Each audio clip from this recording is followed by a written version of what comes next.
हरि हरि जय जय राम कृष्ण हरि। महाकालोचनी सुख झाले ओ साजनी रूप महाकालोचनी सुख झाले ओ साजनी तो हा विठ्ठल बरवा माधव बरवा हो हा विठ्ठल बरवा माधव बरवा रूप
बहुत सुकृताची जोडी म्हणून विठ्ठली आवडे बहुत सुकृताची जोडी म्हणून विठ्ठली आवडे तो हा विठ्ठल बरवा तो हा माधव बरवा माधव बरवा माधव बरवा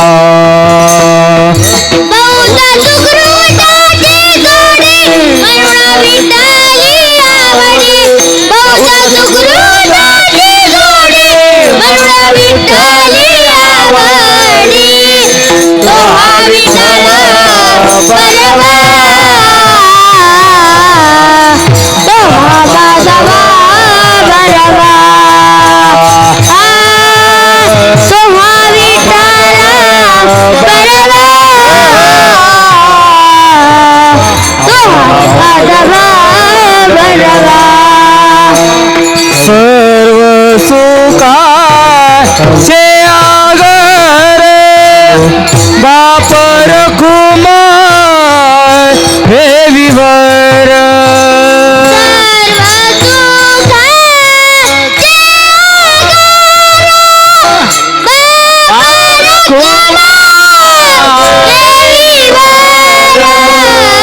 सर्व सुखाचे आगर बाप रखुमा देवीवर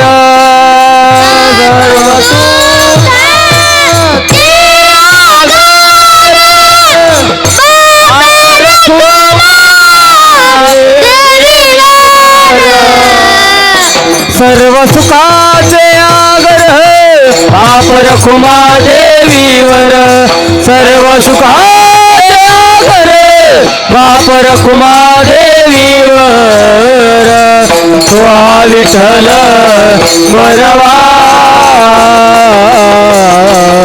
तो हा माधव बरवा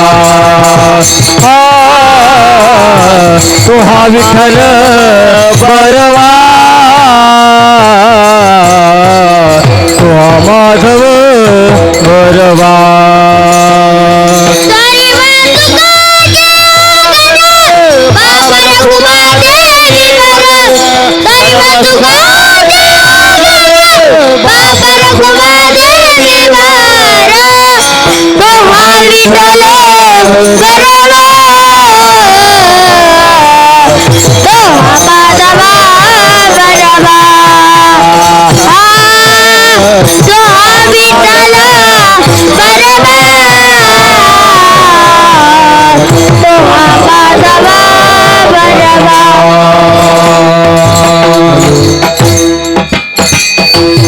जय जय ढोपार कुमाई हरी हरी ढोपार कुमाई ढोपार कुमाई हरि जय जय हरि जय जय जय जय विठोबा रखुमाई ढोपार कुमाई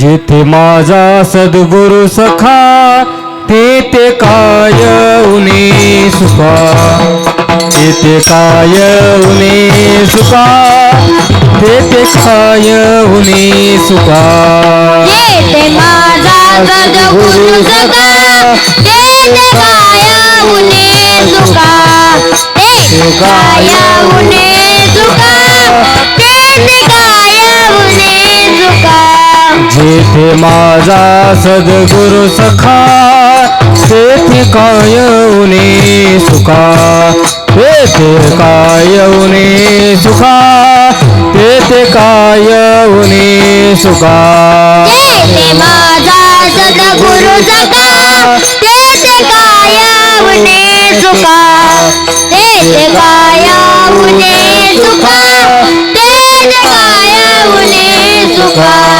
ब्रह्मादिक इच्छिता ते सदा जयाची विश्रांती सदा जयाची विश्रांती सदा जयाची विश्रांती ब्रह्मा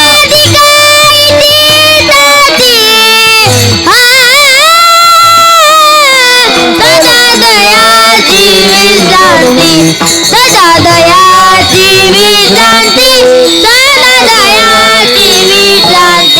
वीरा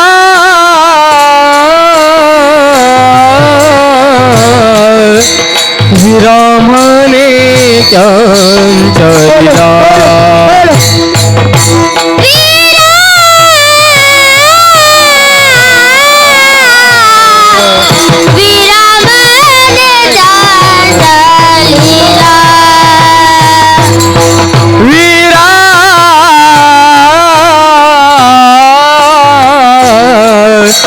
विरामने चंचलिला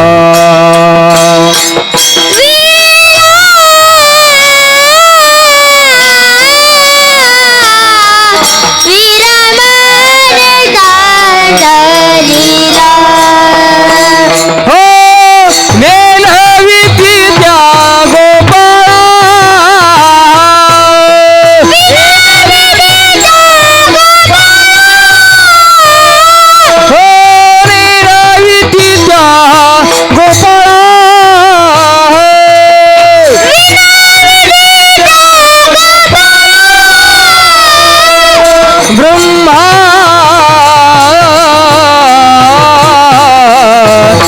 ब्रह्मादिक इच्छितते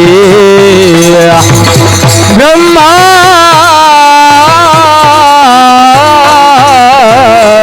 ब्रह्मादिक इच्छित ते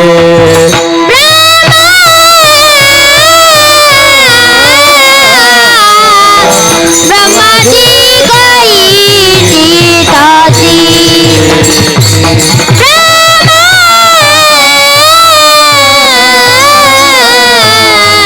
ब्रह्माची गायीची सदा गयाची विश्रांती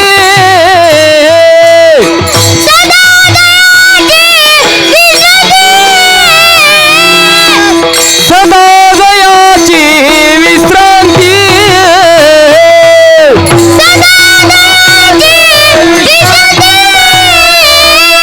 ब्रह्मा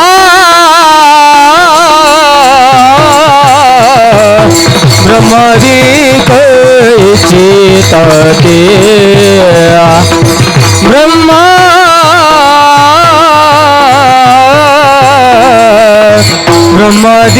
ब्रह्मादिकैची ताते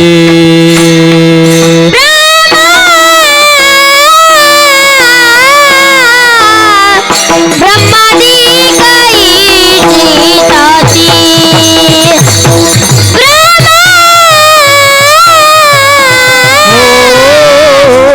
ब्रह्मादी गायीची ताती जय जय विठोबा रखुमाई रखुमाई रखुमाई रखुमाई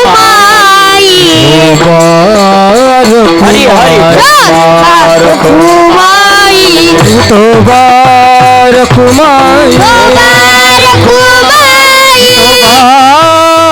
रखुमाई रखुमाई रखुमाई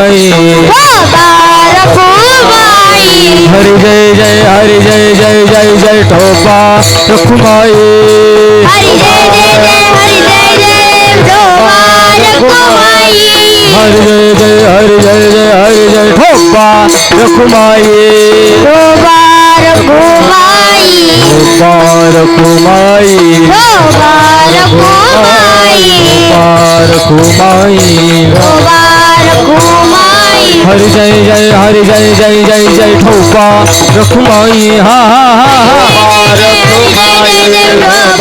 रखुमाई ठोबा रखुमाई जय जय ठोबा रखुमाई जय जय ठोबा रखुमाई जय ठोबा रखुमाई जय जय जय ठोबा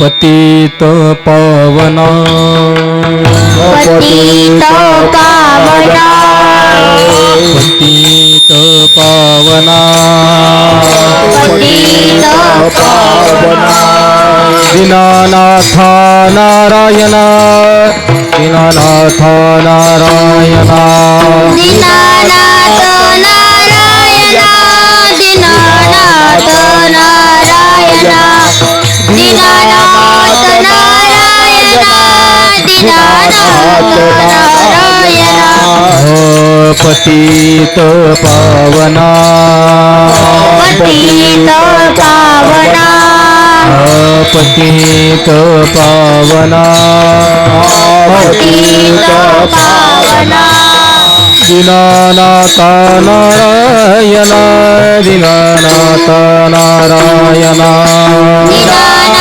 नारायण दीनानाथ नारायण दीनानाथ नारायण दीनानाथ नारायण तुझे रूप माझे मनी तुझे रूप माझे मनी तुझे रूप माझे मनी तुझे रूप माझे मनी राहो नाम जपोवानी राहो नाम जपोवानी राहो नाम जपोवानी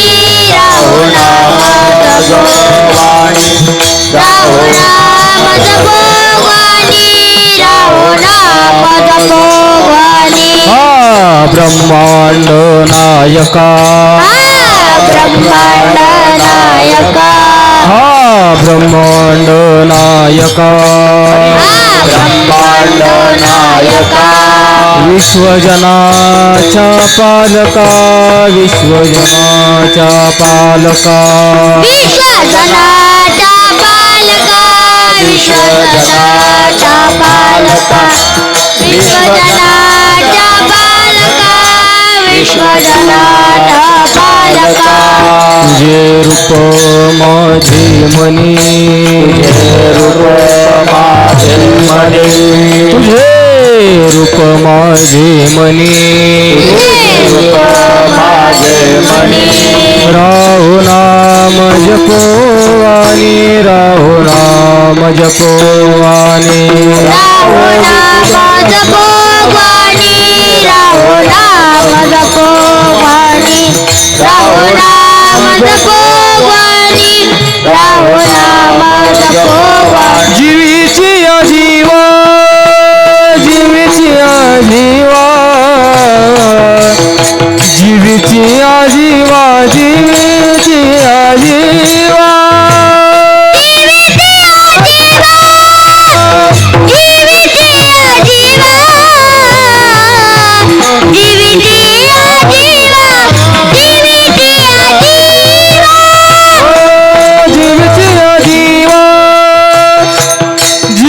जीवा जीवा जीवीची जीवा जीवीची जीवा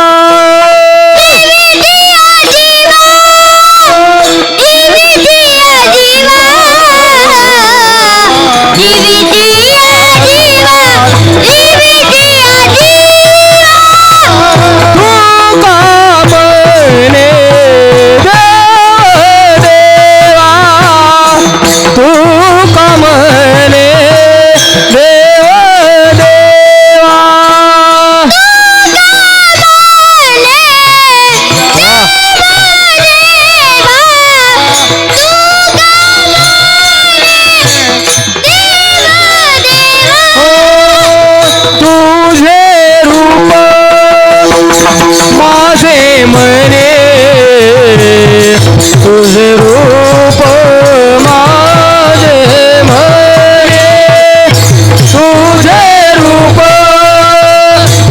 माझे मने तुझे रूप माझे मने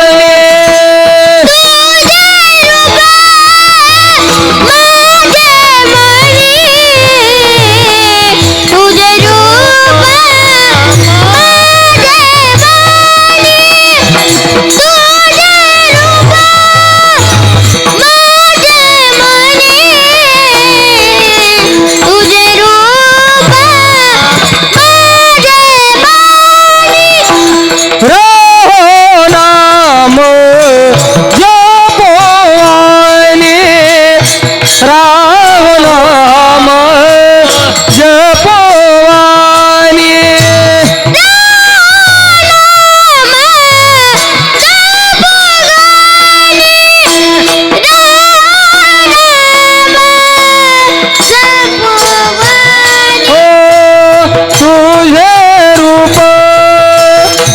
माझे मने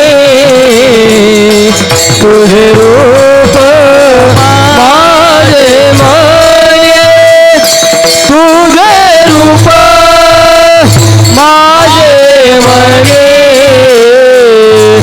तुझे रूप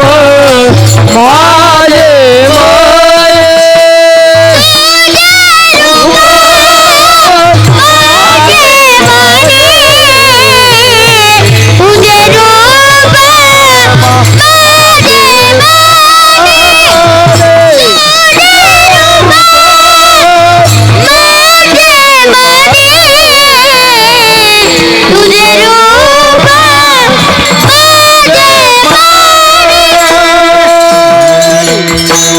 हरी विठोबार खुमाई हरी विठोबार खुमाई विठोबा रखुमाई हरी हरी विठोबा रखुमाई हरी जय जय विठोबा रखुमाई हरी जय जय जय विठोबा रखुमाई विठोबा रखुमाई विठोबा रखुमाई विठोबा रखुमाई विठोबा रखुमाई विठोबा रखुमाई विठोबा रखुमाई जय जय जय जय जय जय जय विठोबा रखुमाई विठोबा रखुमाई विठोबा रखुमाई विठोबा रखुमाई विठोबा रखुमाई हरि जय जय जय जय जय विठोबा रखुमाई हरि जय जय जय जय जय जय विठोबा रखुमाई हरि जय जय हरि जय जय हरि जय विठोबा रखुमाई विठोबा रखुमाई विठोबा रखुमाई विठोबा रखुमाई विठोबा रखुमाई विठोबा रखुमाई विठोबा रखुमाई विठोबा जय जय विठोबा रखुमाई विठोबा रखुमाई विठोबा रखुमाई हरी हरी विठोबा रखुमाई विठोबा रखुमाई विठोबा रखुमाई विठोबा रखुमाई विठोबा रखुमाई विठोबा रखुमाई विठोबा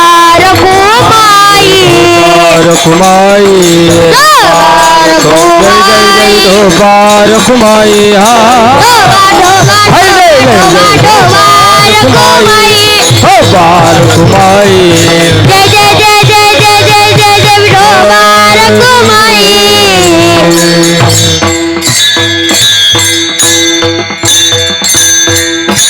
जय जय राम कृष्ण हरी हरी जय जय राम कृष्ण हरी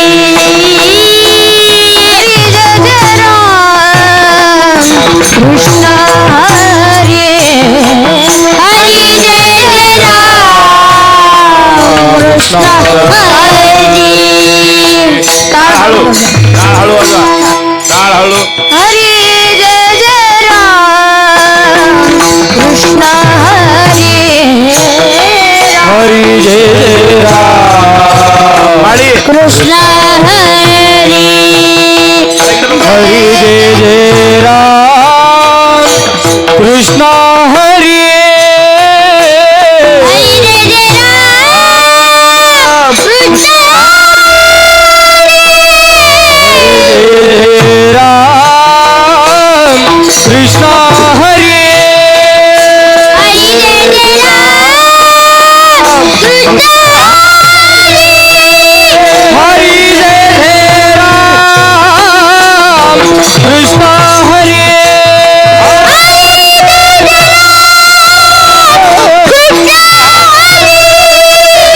हरी जय जय राम कृष्ण हरी हरि जय जय राम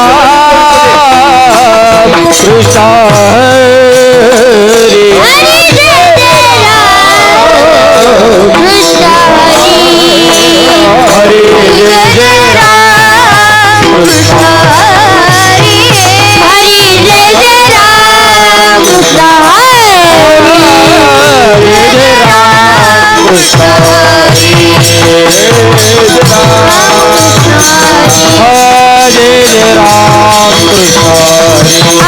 जय जय राम कृष्ण हरी जय जय राम कृष्ण हरे हरे जय जय राम कृष्ण जय जय राम कृष्ण हरी जय जय राम कृष्ण हरी जय जय जय जय जय जय राम जय जय राम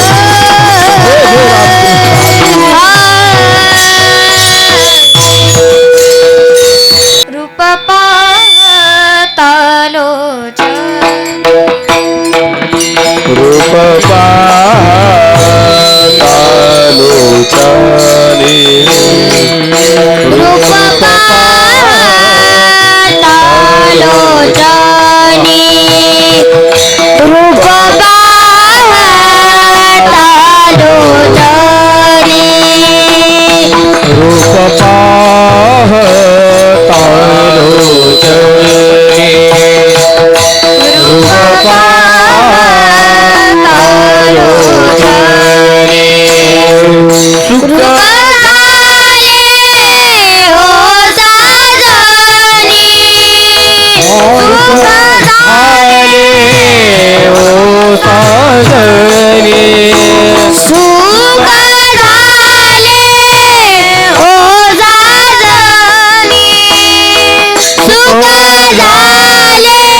बहुत सुखताची जोडी बहुत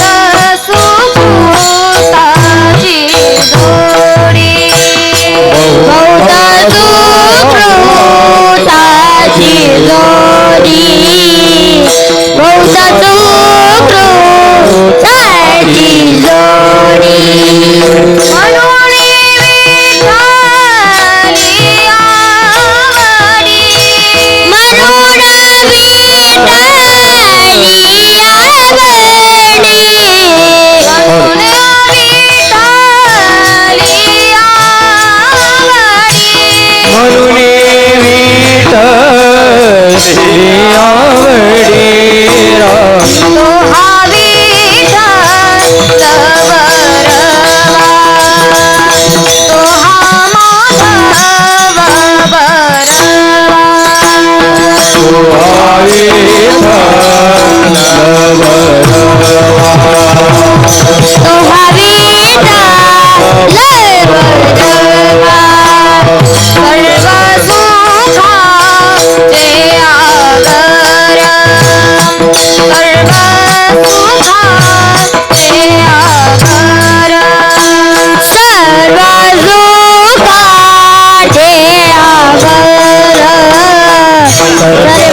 राम कृष्ण हरी जय जय राम कृष्ण हरी जय जय राम कृष्ण हरी जय जय राम कृष्ण हरी जय जय राम कृष्ण हरी जय जय राम कृष्ण हरी जय जय राम कृष्ण हरी जय जय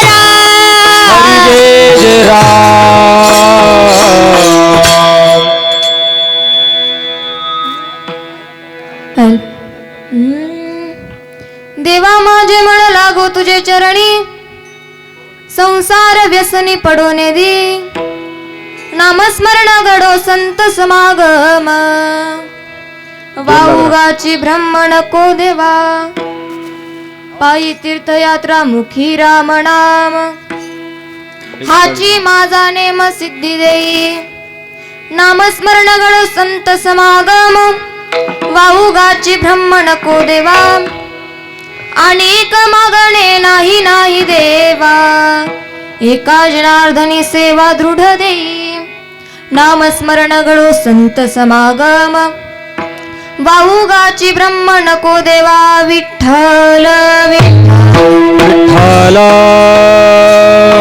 विठ्ठल विठ्ठल विठ्ठल विठ्ठल